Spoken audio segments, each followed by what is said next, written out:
இந்த கலவரத்தை ஏற்படுத்தினது எடப்பாடியார்களுடைய குண்டர்கள்.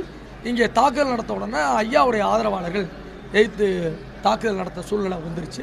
இப்போ அடித்து விரட்டியிருக்கோம் குண்டர்களை. ஒரு உண்மையான அதிமுக தொண்டர்களை அடித்து விரட்டியிருக்கோம். நல்லா கேட்டுங்க, ஒரு உண்மையான தொண்டர்கள் எடப்பாடியாருடைய குண்டர்களை அடித்து விரட்டி இங்கே தலைமை கழகத்தில் இருக்காங்க. ஐயா ஆலோசனை நடத்திக்கிட்டு இருக்காங்க. புரட்சித் தலைவர் எம்ஜிஆரால் உருவாக்கப்பட்ட இயக்கம்.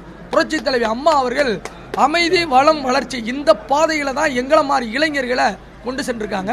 இப்படி ஒரு அராஜகத்தை கட்டவுத்து விட்டது எடப்பாடியார்களுடைய குண்டர்கள். நாங்கள் வருவதற்கு முன்னாடி இங்கே ஒரு 500 பேரை நிப்பாட்டி கல்லுகளை விட்டு எரிஞ்சு எல்லா மீடியாவும் எடுத்துருக்காங்க.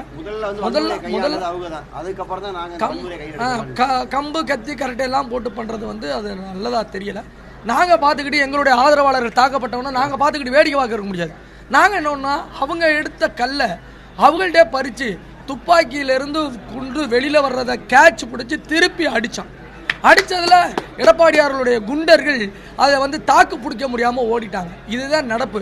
ஆனால் ஏன் அந்த துப்பாக்கி முனையில் வர்ற குண்டை பிடிக்கிறான், தைரியமாக பிடிக்கிறான்னா புரட்சித் தலைவர் எம்ஜிஆர், புரட்சித் தலைவர் அம்மா, அண்ணன் ஓபிஎஸ் வளர்த்த வளர்ப்பு அப்படி. அதனால் ரொம்ப இன்னும் அமைதியாக போய்கிட்டு இருக்கோம். அமைதியான்னு சொல்லி எங்கள் அம்மா அப்படி கொண்டு வந்துட்டாங்க. நாங்கள் அமைதியாக இருக்கோம். இதை திட்டமிட்டு ஒரு பழிவாங்கிற செயலாக எடப்பாடியார் குரூப் பண்ணிக்கிட்டு இருக்கிறாங்க. எல்லாத்தையும் பெட்டி வாங்கிட்டு பேட்டி கொடுக்குறாங்க. இப்போ அங்கே ஒரு பொதுக்குழு நடக்குது. அந்த பொதுக்குழு சட்ட பயிலப்படி செல்லாது. அதை பற்றி உள்ள ஆலோசனை நடத்திக்கிட்டு இருக்காங்க. அது நல்ல முடிவாக தெரியுங்கிறத நாங்கள் நம்புகிறோம். ரைட், நன்றி.